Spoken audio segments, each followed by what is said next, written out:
We left off last week with Steve cutting through the oak pile to get the bilge bands ready. So first we'll pick up from there, and then he'll go through the process of making the plywood that will be used to build the bulkheads.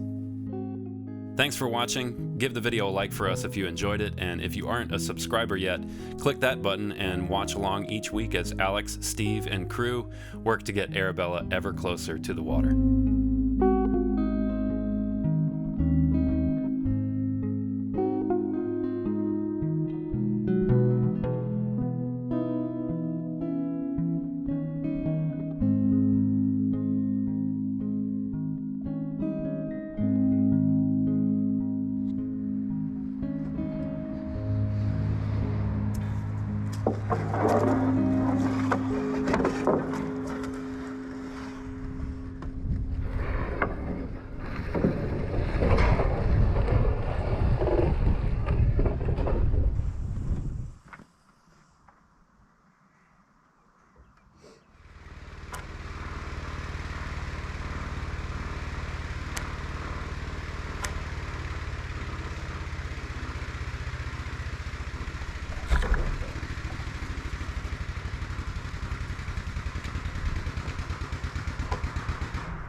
So these will all become bilge bands. And bilge bands are interior planking inside the hull. So there's a 15-inch wide swath of it, and these are all going to finish 1 inch thick and 3 inches wide. And they are the same width, but they're a little bit thinner than what Atkin specified. He specified 1.25 inches, but he specified white pine. And we want to do the oak because it's just going to be a lot tougher and longer lasting buried inside the boat like that. So since the oak is so much stronger and stiffer, we brought it down to 1 inch instead of 1.25 inches to shave some of that weight off. And these we're going to do with hook scarves, so it'll be just like when we did the clamp and the shelf. And it'll be kind of the same process. We'll bend one end, we'll have the scarf cut on one end, and we'll fit the next to it. They won't be glued, they don't need to be watertight, they just need to go in there, fit snugly against each other. And really what they do is they help keep the planking from moving fore and aft, because the planking gets bent in one direction and the bilge bands kind of go in a little bit of a different one, so they'll be fighting each other. Or working together to keep the hull stiff, depending on how you want to look at it. So these are all prepped and ready to go, and we'll start installing those in probably a week or so. Alix is going to keep cranking away on the spars, but I need help to hang planks and hang bilge bands. So we've got a crew that's coming in. If you remember, about this time last year, we had a planking crew here, and the cedar was giving us fits, and then COVID happened, and we weren't really sure how that was going to play out. Lockdowns were starting to go into effect. People were panic buying, and we just decided it was time to call it quits on that and send everybody home. And we worked for a while on the planking until we ran out of the oak. But now the oak is dry, we just need it to warm up a little bit more, and we've got a small crew coming back in, and we're going to get to hanging the last bit of the planks and putting the bilge bands in, and then we can do the house sides, the bulkheads, which are well on their way to being made, and we can get cranking on the interior. And I can't wait to start kitting out the interior. That is going to be a lot of really fun carpentry and a lot of smaller pieces, and we get to use the stuff from Victoria, and that's I'm really looking forward to that, and it's only a few months away. Well, what do you think? Will this work for bulkheads? I know, marine grade plywood, that's pretty much what we've made here. So this is 3-ply. The outer face here is white oak, and there's a white cedar core that's running at a 45-degree angle to the oak, and then there's oak on the back side. Oh, that's not the good side. And we're thinking about using these for the bulkheads. So we wanted to make one of these and do a proof of concept before we went through and filmed the whole process. And I couldn't be happier with the results. I think this is going to work great. So what we have here is white oak that is offcuts from when we were doing the planking. So we milled all of the lumber for the boat thick enough to make frames and floor timbers and all sorts of stuff out of. And we figured if we used it for planking, we would just resaw it. And that's what we did. And we ended up with a whole pile of what I call oak veneers, but they're somewhere between like 1/2 and 3/4 of an inch thick. So they're actually oak boards. We planed them down to 1/4 inch thick. They're edge glued, slathered in epoxy. Thank you, Total Boat, Jamestown Distributors, for that. And then the cedar, more epoxy, and the oak, and it's pressed in a big press that we made in the glue and epoxy room in the house. And that's kind of like pressing, I feel like I'm pressing giant paninis when you close and open that lid. But we couldn't be happier with the results. It required a little bit of sanding. And we've got a couple coats of sealer and varnish on here. And I think these are gonna work great. It's essentially homemade marine grade plywood. And we're gonna do these with oak, cedar, oak. We're gonna do them with oak, cedar, cedar, and we're gonna do them with all cedar. And that's gonna depend on where they are in the boat. So something like this bulkhead that's gonna get bumped into and lived with on both sides, we'll do oak. And ones that are gonna end up disappearing almost completely into cabinetry, we'll do all cedar. And ones where one side's cabinetry and one side's living space, you know, one will get cedar, one will get oak, and they'll all have the cedar core. Part of the reason for having the cedar and the oak and the different woods is mainly for weight saving. So these panels, we figured it out, and they're almost 3 pounds a square foot. So they're pretty heavy. It's the equivalent of like 1 1/8 inch thick plywood. And that's just because the oak is pretty heavy. So if we do all cedar or 2 layers of cedar and a layer of oak, we'll drop the weight down dramatically. So I think this is good proof of concept. It's been kicking around the wood stove for a few days. It's been out here for a few days, and it seems to be behaving really, really well. Knock on wood. So let's go make some more. The first step to making these bulkheads is to pick the stock. So when we resawed the planking, we threw it all into a giant pile and left it outside under a tarp. And then we got closer to knowing that we were going to be doing bulkheads. We brought it into the boathouse and left it piled up along the hull and let that dry for a while. And then Aaron, oh man, what a trooper. He spent a few days and took all of those wild edge rough boards and cut them to length and cut them to width so that they were actually nice, neat boards, and got rid of any of the real junk. Those got piled up and sat in the boathouse even longer. And then Aaron and Randy and I ran them all through the thickness planer, and we brought them down till they were just flat boards. We didn't really worry about what thickness they were. We just finished out at a flat board. As soon as the board was flat, we went on to the next one, and we stacked them over here.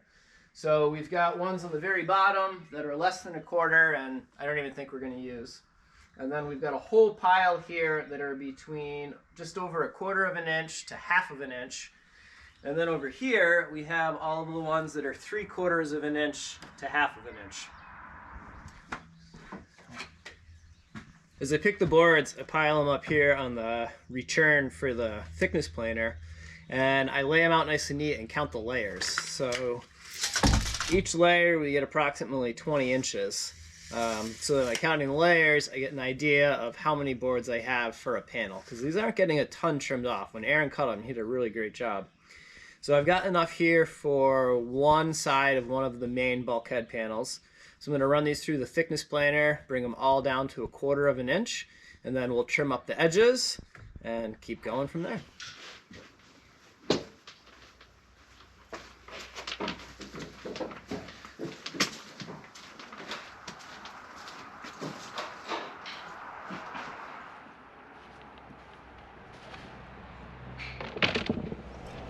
Now they're all down to 1/4 inch, and I'm going to use this Festool track and its accompanying circular saw and nip a very straight edge on either of them.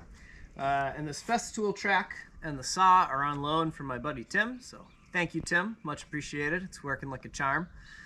We don't do a lot of straight cuts that are of shorter length, so investing in the track and the saw isn't really worth it, but thankfully we know some folks, and Tim had the saw and the track and doesn't need it right now, so we're putting it to good use.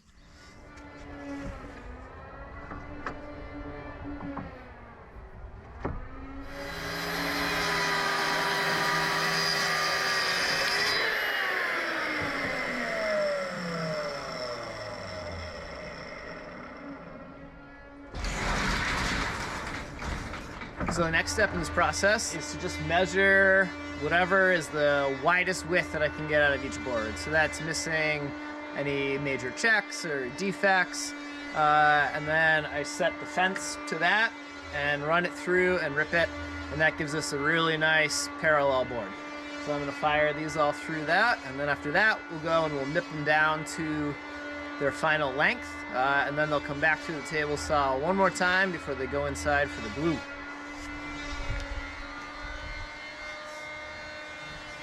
So we can make a panel that is 7 foot 9 inches long by 5 foot 10 inches wide. And what we're looking to do is get rid of the very ends where they have some like snipe from the planer here, and get ends trimmed up and anything that's junk removed. And we're looking for a minimum of 5 foot 5 inches. That'll get us the width for the bulkhead we need, but we can go up to 5 foot 10. The last step is to run them all through this rig. So I've got a board clamped to the fence here, and I've got a feather board attached to it. And it's real handy having some of these offcuts from cutting the length of it. I ran a couple of these down. As you can see, the feather board pushes them down and holds them nice and tight. And then I have the blade right up against the pine here, and it's up just a little bit. And what we're making is a pair of little laps. So that gives a nice flat panel. And if you've ever worked with epoxy, you know that it is slick as snot on a glass door handle. So if we were to try to glue all of these together with the diagonal layer, with the upper layer, and keep everything tight, it would be a real nightmare. So I'm gonna run all of these through, and I would do just like you would if you were gonna do siding or flooring, and I'll have one lap sticking out on the bottom and the other one on the top, so I'll alternate them as they go through, and then we can bring them in the house, lay them out, and glue them up.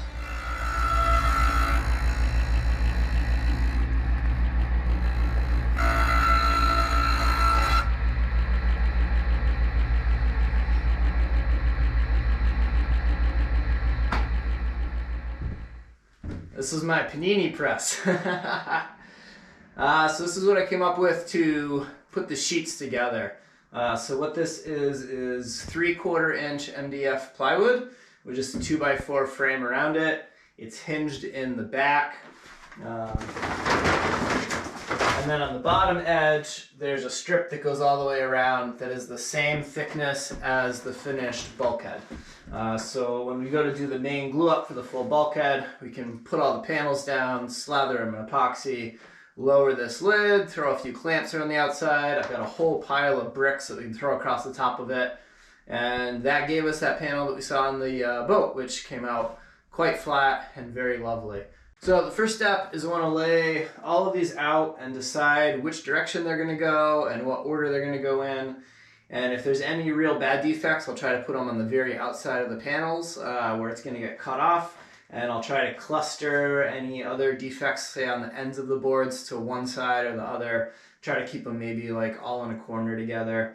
Essentially, so when we go to make the panel, you know, the defects will be pretty easily avoidable. Oh, these boards are really nice. There's not too much to worry about.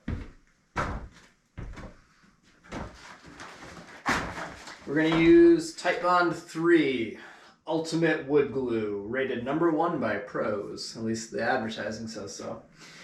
This is a waterproof interior-exterior glue. It's not load-bearing. It's not for structural. But for this application, we're not really worried about structural. All we're trying to do is get these edge glued together where we did those laps so that we can pick up an entire panel and put the epoxy down and put a whole panel down. The other thing that does is we don't have epoxy coming through any of the joints. And the Titebond, when you varnish it, it doesn't show up as starkly as the epoxy does. And it's really easy to clean up. It's easier to sand. So if the Titebond fails at some point down the road, these are going to be so firmly glued to the cedar and to each other that it's not going to be an issue at all. All we're trying to do is make sure that we have glue lines that aren't super visible and that they hold long enough to be able to get the panels built. But Titebond 3 and 2 is often used for cutting boards, which go through a lot of wet and dry cycles. So if it holds up for that, it should be fine for this.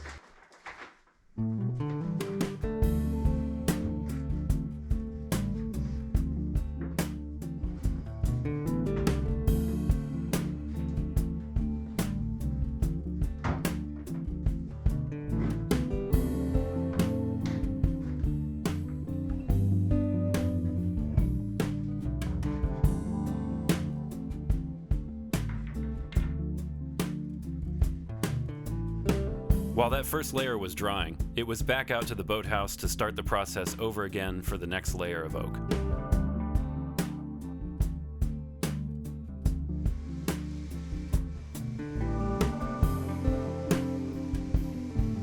Upstairs, Alix was working on Victoria's mast to get it down to the 6-inch diameter needed for Arabella's mizzen. Check out last week's video for details on the makeshift lathe that he set up to get this done.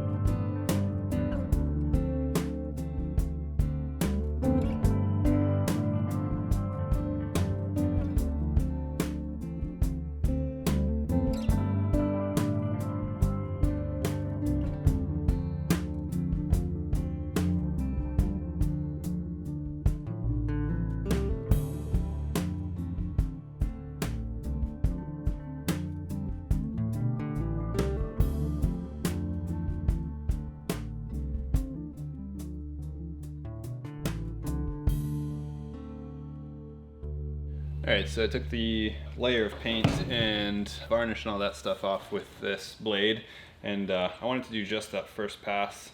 This is getting a little bit dull now, so I might flip that blade because these have two sides, and do a nicer pass to get down to those rings. So I'm going to go down and get this all fairly close, but not anywhere near where I could dig in deeper than I need to go.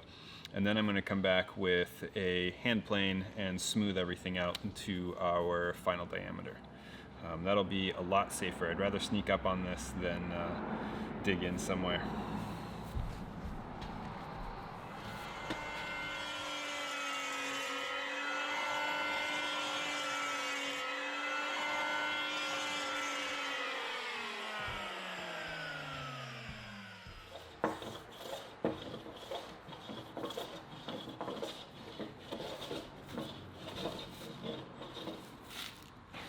Check back next week to see the progress Alix makes on the mast here.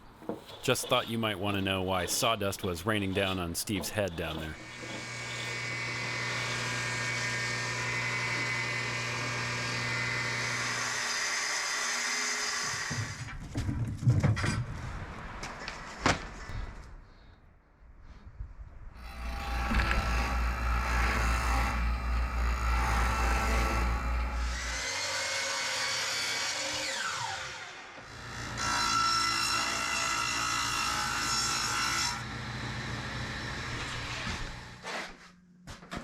Moment of truth. So this is the first attempt at a full-size panel. I'm going to take all of these bricks off and take our little stickers off here that are distributing the weight of the bricks. And then I got to go around and pop the handful of brad nails that I put in to hold things down as we got it situated. And we'll see if we can get this entire panel up and out of here, and if it holds or if it breaks, or fingers crossed.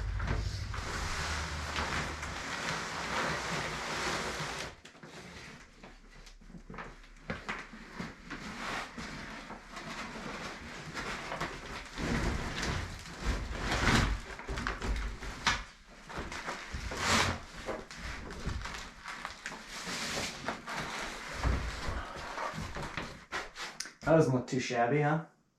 The other side's a little nicer. I think that's the side that we'll end up cleaning up, and this is the side we'll glue the veneer to.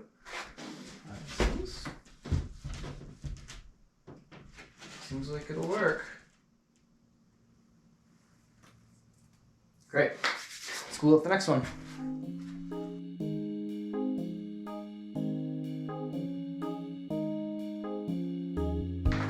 Oh man, I cut the exact right, perfect amount of panels. That is awesome. Didn't even measure it, just guessed. Got lucky.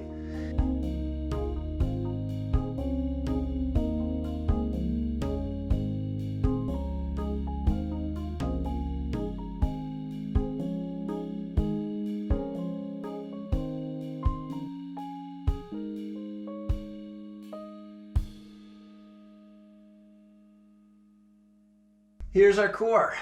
So we got the panel glued up. I pulled the bricks off it.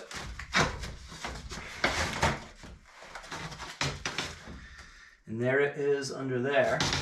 And these are just 1/4 inch cedar. I'm not worried about the knots. We'll fill that in with the thickened epoxy when we glue them together. The next step's gonna go through. I'm gonna number all of these and stack them off to the side. And then I got to go clean up any of the glue joints that have some ridges to them. And then we can vacuum and clean up. We can wipe everything down with the acetone. Everything gets wet out with the epoxy. And then when that's all done, we can mix up a thickened batch and glue these together. And this will be the biggest bulkhead panel, one of them that we're going to make. Obviously, it's a full sheet here. We only have a couple this size to do. So it's not like we got to make 10 full-size sheets. I think we're going to make around 10 sheets total, but a good chunk of them are simply like little 5x5s, which compared to these monsters are a piece of cake. So I'm going to number these, pull these out, clean up the glue lines, wipe down with some acetone, and we'll get to some epoxy work. And that is what we're trying to get rid of. You see how dirty that got? I'm trying to get all the dust and junk off. And then the acetone also cuts the oils, and that's part of what makes oaks difficult to glue. So cleans it up, removes the surface oils. I'll hit the panel behind me against the wall. It's going to go on this. I'm going to take the cedar outside and wipe all that down. Glue her up.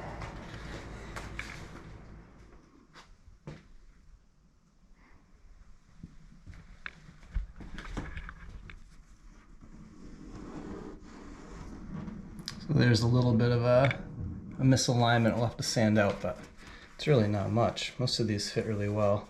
This one's got a little bow to it. And here you can pretty clearly see the cedar at a 45 to the oak.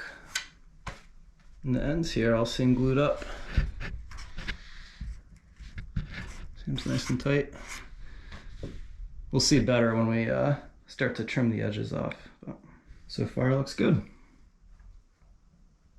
If you look on plans here, Atkin has a bulkhead drawn here between the chain locker and the forepeak. Another one here between the forepeak and the saloon. And then these could be bulkheads here for the lockers. Same thing at the ends of the berth. And that just kind of depends on the rest of the parameters of the boat.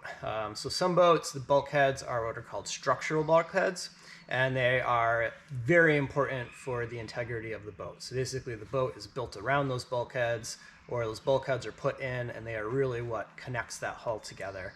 And then there's other bulkheads that are non-structural, and they're basically just furniture. So they're dividing up the room. It's kind of same deal when you build a house. You have load-bearing and non-load-bearing walls. Same kind of idea here. And when you build a house like a log cabin, for example, that's very strong on the outside, you can have a huge open interior without having load-bearing walls in the middle, because that outside structure is so strong. And if you built it, say, stick-built out of 2x4s, you'd have to have a lot more interior load-bearing walls to be able to support that. If you follow that logic, it's kind of the same idea with the boat. So for Arabella, we added diagonal hull strapping. We went, I wouldn't say overboard, but she has plenty of knees that are very well fastened. She has locust deck beams, which are stronger and stiffer than the planned oak. And that oak planking is going to be much more rigid and swell a lot tighter and resist bending a lot more than the cedar planking that she was called for. So all those factors combined, I would easily hedge my bets that you could put no structural bulkheads in Arabella whatsoever and go sailor. It should probably be fine.